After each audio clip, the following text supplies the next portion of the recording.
नीमच शहर की बंगला बगीचा जैसी जटिल समस्या का आज दिन तक स्थायी निराकरण नहीं हो पाया है। इन क्षेत्रों में निवासरत नागरिक परेशान हो रहे हैं। जो बंगले कभी नीमच की शान माने जाते थे, वे नीमच के इन जनप्रतिनिधियों के कारण खंडरों में तब्दील हो चुके हैं। वहीं जब हमने इस बारे में शहर के प्रबुद्ध नागरिकों से बात की तो उनका कहना है कि सरकार ने इस जटिल समस्या का अधूरा समाधान कर जनता पर लाखों रुपए के टैक्स थोपे हैं, जबकि इन क्षेत्रों में निवासित अधिकतर लोग गरीब व मध्यम वर्गीय परिवार से हैं। इन लोगों के पास सिर्फ मकान व भूमि है, जिसके मालिकाना हक के लिए कई वर्षों से ये लड़ाई लड़ रहे हैं, लेकिन अब तक इनकी समस्या का स्थायी समाधान नहीं हो पाया है।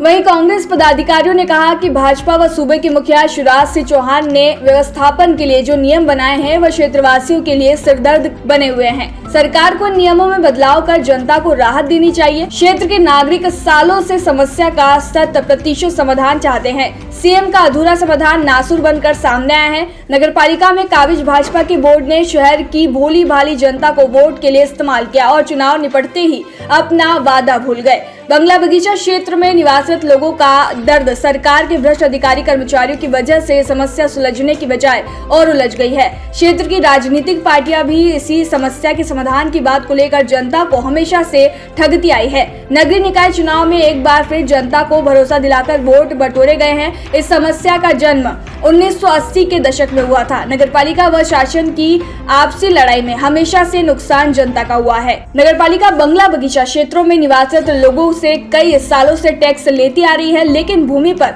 अधिकार को लेकर क्षेत्र के नागरिक आज भी संघर्ष कर रहे हैं और अगर अब भी इस समस्या को जल्द नहीं सुलझाया गया तो आने वाले चुनाव में भाजपा को इसका खासा खामियाजा भुगतना पड़ेगा।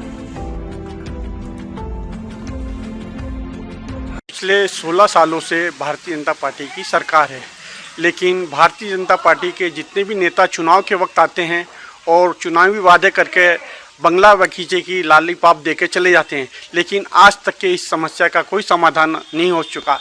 जबकि नीमच की अधिकतर जनता बंगला बगीचे के अंदर निवास करती है, लेकिन भारतीय जनता पार्टी के नेता केवल लॉलीपॉप देकर और वोट हासिल कर कर जनता को गुमराह करते हैं और वो समस्या का समाधान नहीं कर पा रहे हैं।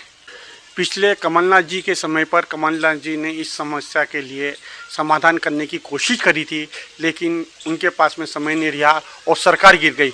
फिर इसके बाद में भारतीय जनता पार्टी की सरकार है, लेकिन अभी फिर चुनाव का वक्त है और अभी चुनाव के अंदर भी, नगर पालिका चुनाव के अंदर भी भारतीय जनता पार्टी के एजेंडे के अंदर यही कहा गया था कि फर्स्ट हम नगर पालिका का जो वो होगा उसके अंदर बंगला बगीचे का प्रस्ताव रखेंगे, लेकिन आज तक दूसरा वो परिषद का मीटिंग हो चुकी है और अभी तक उसका प्रस्ताव का निराकरण नहीं किया गया है।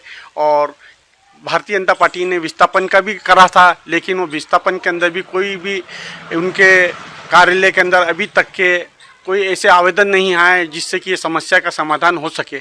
बिल्कुल 2000 इसके अंदर चुनाव के समय पर, विधानसभा चुनाव के अंदर भारतीय जनता पार्टी का इसका सीधी खामियाजा भुगतना पड़ेगा और इसके यहाँ के जो मतदाता हैं वो सीधी भारतीय जनता पार्टी के खिलाफ वोट करेंगे। नीमच में 60 बंगले थे और अब बंगले का अगर विवाद देखो तो 1979 तक सारे बंगले वासी या जो भी लोग उसमें निवास करते थे वो सब मालिक थे। 1979 के बाद विवाद उत्पन्न हुआ और 2017 में नगरपालिका द्वारा कानून बनाया गया और वो कानून भोपाल से पास हुआ। बंगलावासी जो मालिक थे उनको आपने लीजधारी बना दिया। अब सबसे बड़ी विडम्बना ये है कि जो बंगलावासी हैं वो सरकार को, व्यवस्थापन बोर्ड को प्रीमियम, लीज रेंट, भू भाटक, विलंब शुल्क, विकास शुल्क देने के बाद भी जब आवेदन दे रहे हैं और वहाँ पे आवेदन पत्रों का निराकरण नहीं हो रहा है और जो बंगले चमन थे, सब सुविधाएं थी, आज उस बंगलों में कोई सुविधा, किसी प्रकार की सुविधा नहीं है और बंगलेवासी व्यवस्थापन बोर्ड के लिए चक्कर लगा रहे हैं और उनका व्यवस्थापन नहीं हो रहा है सारे डॉक्यूमेंट देने के बाद भी। ये बहुत दुर्भाग्य का विषय है। देखो ये सत्य है कि 2023 का जो विधानसभा चुनाव है और उसमें बंगला बगीचा का मुद्दा बहुत प्रभावी मुद्दा रहेगा और जनता इस बार अपना आक्रोश बिल्कुल प्रकट करेगी। अभी भी 11 महीने का समय है। अगर जनहित में जो बंगला बगीचा में कानून में संशोधन किया जाए, उनके विलंब शुल्क को माफ़ किया जाए, प्रीमियम की कम की जाए और जो भूखंड की साइज है व्यवस्थापन बोर्ड के अंदर उसमें दी गई है, उसकी साइज को बढ़ाया जाए। अगर ये संशोधन और जो उनकी फाइल को गति मिल जाती है तो जनता का जो है आक्रोश काफ़ी कम हो सकता है और जनता 2023 में विधानसभा के अंदर निश्चित रूप से भाजपा को जिता सकती है। अगर इसमें विलम्ब हुआ तो इनका आक्रोश देखने को मिलेगा और 2023 में भाजपा को इसका नुकसान उठाना पड़ सकता है। निराकरण तो बहुत पहले हो जाना चाहिए था, चूंकि इसका सरलीकरण होना चाहिए और उसके लिए भारतीय जनता पार्टी ने अपने चुनाव घोषणा पत्र के अंदर घोषणा की थी कि हम पहली बैठक में इसको लाएंगे। उसमें सभी लोगों ने, जितने पार्षद जीते, और खासकर मैं अपनी बात कहूं कि मेरी जो श्रीमती जी जीती हैं, ये जो वार्ड है इसमें 13-14 बंगले एक साथ आते हैं। अब चूंकि अंग्रेजों के ज़माने का मामला था, वो जो बंगला था जो देखे गए थे, वो बंगला उनको देके चले गए कि भाई आपको हम बंगला देते हैं। मगर चूंकि मध्य प्रदेश शासन ने अपना एक अमेंडमेंट किया उसके तहत कि भाई जो आसपास की जो ज़मीन है वो सारी की सारी ज़मीन हमने आपको बगीचे के लिए दी है। अब चूंकि जिसको पास बंगला था उसने किसी तीसरे को बेच दिया, तीसरे ने चौथे को बेच दिया, और उसके बाद जो खुली ज़मीन थी जो नगर पालिका कंटोनमेंट बोर्ड के पास स्वामित्व की थी उस पर प्लाट कट गए। प्लाट कटने के बाद कईयों के रजिस्ट्री हो गई, सब कुछ हो गया। आज क्या है कि कहीं की लीज है, कहीं रजिस्ट्री नहीं हो रही है। इसका सरलीकरण होना चाहिए और इसके लिए नगर पालिका को प्रस्ताव लाना चाहिए और इसके लिए हमने पिछली बैठक के अंदर उपाध्यक्ष ने इसका बहिष्कार भी किया, उसके पहले ये मांग भी उठाई।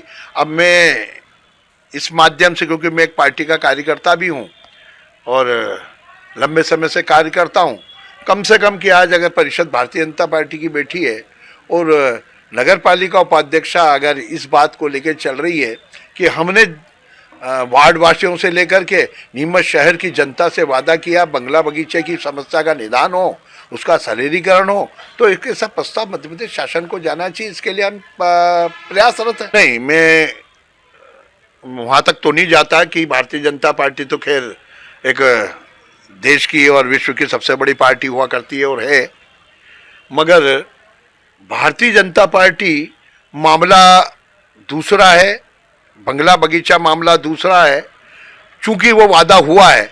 बात तो यह है कि अंग्रेजों के ज़माने में रखरखाव और नियंत्रण अंग्रेजी शासकों के हाथ में था जो उसको सुशासित रूप से चलाते थे। अब क्या है कि बंगला बगीचा राजनीति का शिकार हो गई। जब देखो अपने वादा करते हैं, अभी नगरपालिका चुनाव में यह मुद्दा प्रमुखता से उठा था और इस मुद्दे को कांग्रेस ने बहुत गंभीरता से उठाया था कि हमारी परिषद अगर बनती है तो सबसे पहले इस मुद्दे को सॉल्व किया जाएगा और व्यवस्थापन की राशि को बहुत लिमिटेड किया जाएगा, क्योंकि अभी जो व्यवस्थापन में जो चार्ज लिया जा रहा है वो एकदम अत्यधिक है। हर आदमी के बूते नहीं कि उसको चुका दे उस राशि को और उसका व्यवस्थापन करा ले। तो ये कुल मिला के बंगला बगीचा बड़े लोगों की पूंजीपतियों के हाथ में जा रहा है, ऐसा लगता है मुझे।